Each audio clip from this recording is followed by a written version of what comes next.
पकड़ने जाओगे तो उसी की छाया में दुख को भी खड़ा पाओगे। अतः जो सुख और दुख दोनों से विरक्त होकर आत्मा में लीन होता है, वही शाश्वत आनंद को पाता है। उसी को मुक्ति कहते हैं। जैसे वर्षा का जल सब पेड़ पौधों पर एक समान गिरता है, परंतु किसी के लाल फूल निकलते हैं और किसी के पीले पत्ते, इसी प्रकार एक ही विद्या का भिन्न-भिन्न प्राणियों पर उनके संस्कार और भाव के अनुसार भिन्न-भिन्न प्रभाव पड़ता है। पत्थर पर लिखे अक्षर कभी नहीं मिटते, परंतु पानी पर लिखा क्षण भर भी नहीं रहता। मन में क्रोध और शत्रुता को उतनी देर रखना चाहिए जितनी देर पानी पर लिखा रह सकता है। श्री राम, धन के अतिरिक्त भी तुम कुछ दे सकते हो। एक मीठा शब्द, एक प्यार भरी मुस्कान, उसका मोल तो धन से भी अधिक है। हर एक प्राणी भगवान का अवतार है, परंतु वह अपनी ही माया के जाल में फंसकर अपने आप को नहीं पहचानता। इस माया जाल से प्राणी कैसे मुक्त हो सकता है मुनिराज? स्वयं को पहचानकर, अपने भगवत स्वरूप को जानकर स्वयं ही अपने आप को फंसाता है और स्वयं ही मुक्ति का साधन पूछता फिरता है। यही तो मायापति की माया है।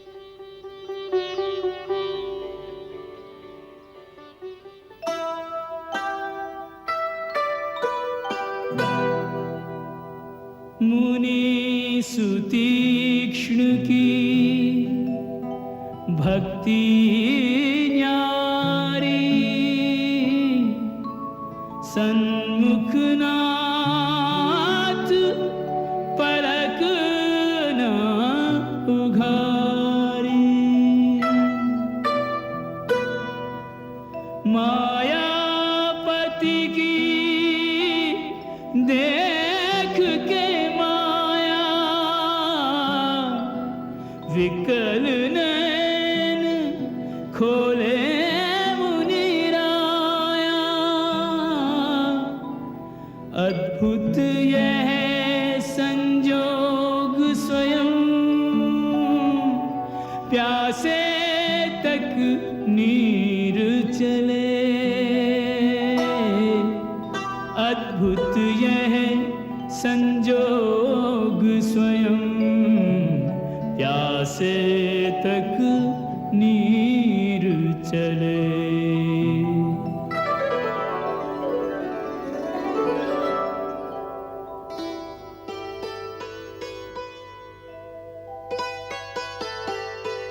मुनिवर सुतीक्ष्ण, मैं दशरथ पुत्र राम आपको प्रणाम करता हूं।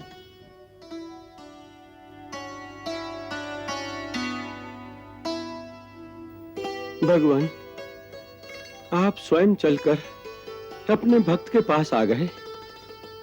कब से जिन श्री चरणों को हृदय पटल पर बिठाए बाट निहार रहा हूं, आज उन्हें साक्षात प्रणाम करने का अवसर आपने दे दिया।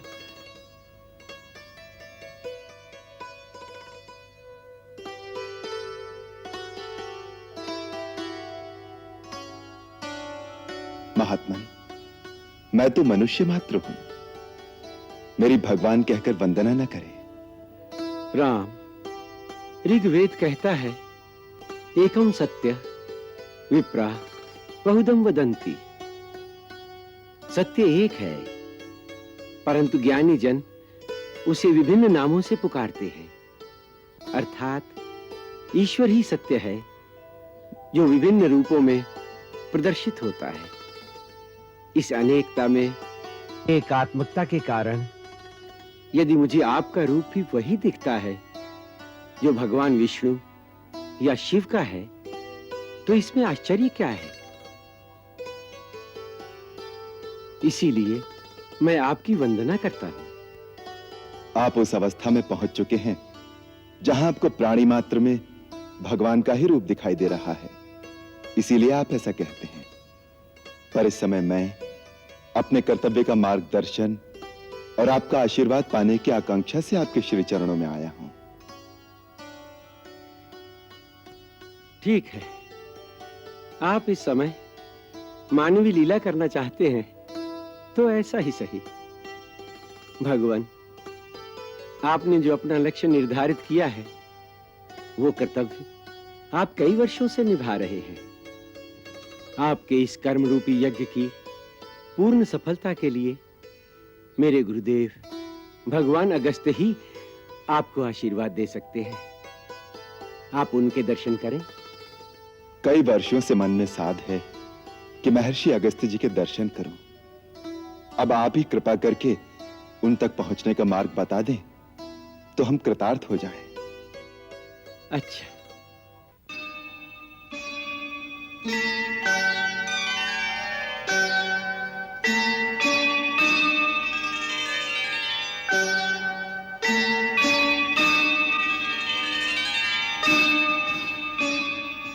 अवश्य। गुरुदेव ने मुझे आपको ले आने की आज्ञा दी है। चलिए, आपकी कृपा से मुझे भी गुरु चरणों के दर्शन फिर से प्राप्त हो जाएंगे। चलें?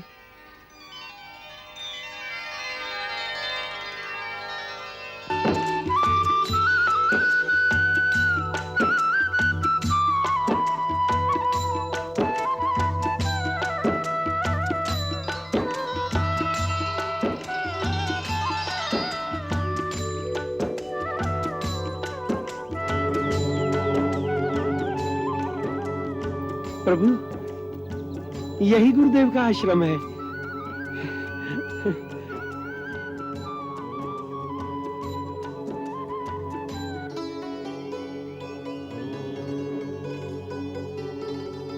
भैया, वो देखिए, ये कैसा प्रकाश है। हाँ, ये आभा कैसी? सीते, ये महर्षि अगस्त्य का आध्यात्मिक तेजपुंज है। हर प्राणी की आध्यात्मिक उन्नति और शक्ति के अनुसार ही उसके शरीर के चारों ओर एक तेजपुंज, एक प्रकाश का क्षेत्र रहता है। जितनी शक्ति अधिक होगी, प्रकाश का क्षेत्र भी उतना ही बड़ा होगा। महर्षि अगस्त्य अपने पराक्रम और अपनी शक्ति में अपने आराध्य और गुरु भगवान शिव के ही समान है। एक बार देवताओं के कार्य में सहायता के लिए महर्षि अगस्त्य ने पृथ्वी के 7 समुद्र अपनी अंजुली में भरकर पी लिए थे। भगवान अगस्त्य सारे दानव समुद्र में छिपे हुए हैं, जहां से वो जब चाहें निकलकर देवलोक पर आक्रमण करते रहेंगे। जब तक उनका संहार नहीं किया जाएगा, देवलोक सुरक्षित नहीं रह सकता। यदि आप थोड़ी देर के लिए समुद्र का पानी हटा सकें, तो हम उन दानवों का अवश्य ही नाश कर देंगे। आप ही ऐसा करने में समर्थ हैं। हम आपकी शरण में आए हैं। हमारी सहायता कीजिए प्रभु। तथास्तु।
एक बार पर्वत श्रेष्ठ विंध्याचल जब अपने अहम में सूर्य का मार्ग रोकने के लिए बढ़ा,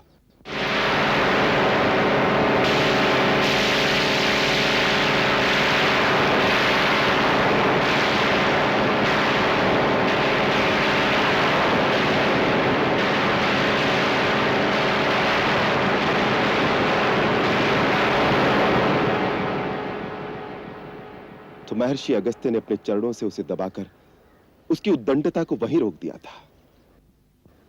तभी से वो निरंतर उनके आदेश का पालन कर रहा है। इसी कारण उन्हें अगस्त्य कहते हैं। अगम पर्वतम स्तंभयति इति अगस्त्य। जो अग अर्थात पर्वत को स्तंभित कर दे वही अगस्त्य है। अच्छा, हाँ, एक बार भगवान शिव का विवाह देखने के लिए जब सारी शक्तियां और समस्त जीव राशियां उत्तर में चली गईं, तो कहते हैं भूमि का संतुलन डोल गया। तब भगवान शिव के कहने से महर्षि अगस्त्य विंध्याचल पार करके दक्षिण में आए, तो अकेले उनकी शक्तियों के प्रभाव से भूमि का संतुलन फिर से ठीक हो गया। इसीलिए कहा जाता है कि यदि उत्तरी भाग का समस्त आध्यात्म बल और ज्ञान एक पलड़े में रखा जाए तथा दूसरे पलड़े में अकेले महर्षि अगस्त्य बैठ जाए, तो दक्षिण का पलड़ा भारी होगा। स्वयं भगवान शिव ने महामुनि अगस्त्य को परम सुंदर तमिल भाषा की शिक्षा दी।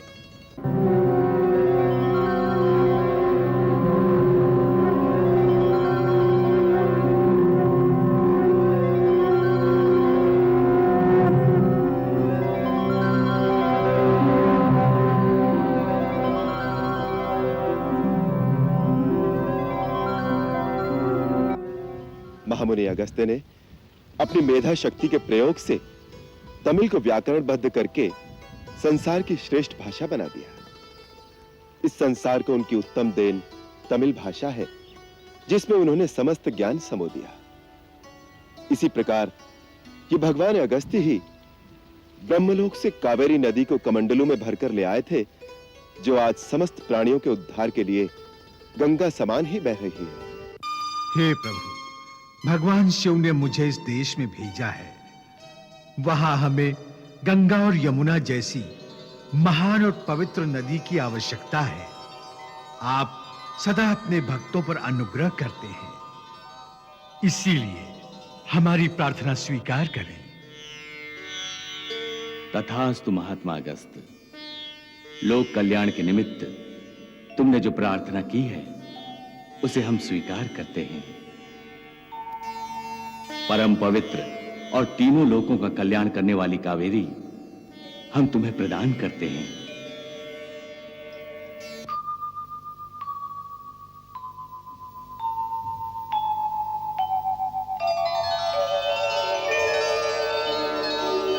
प्रणाम पितामह, क्या आज्ञा है? कावेरी पुत्री, हम तुम्हें महर्षि अगस्त्य को प्रदान करते हैं।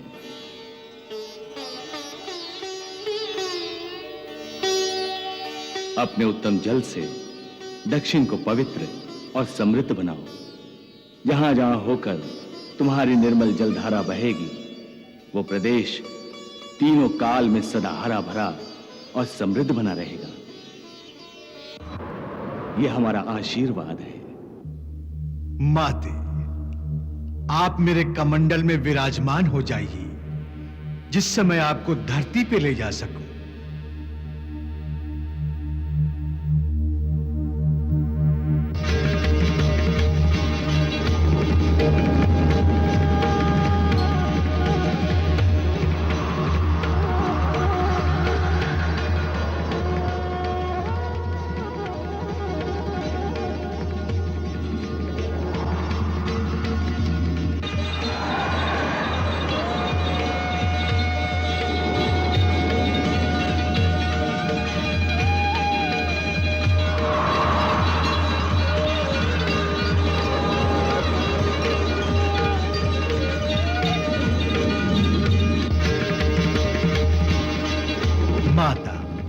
यहाँ के समस्त प्राणी, जलचर, नभचर, भूचर, समस्त जीव सर्वदा आपकी पूजा करेंगे और किसी भी भेदभाव के बिना उन सबको आपका आशीर्वाद प्राप्त हो।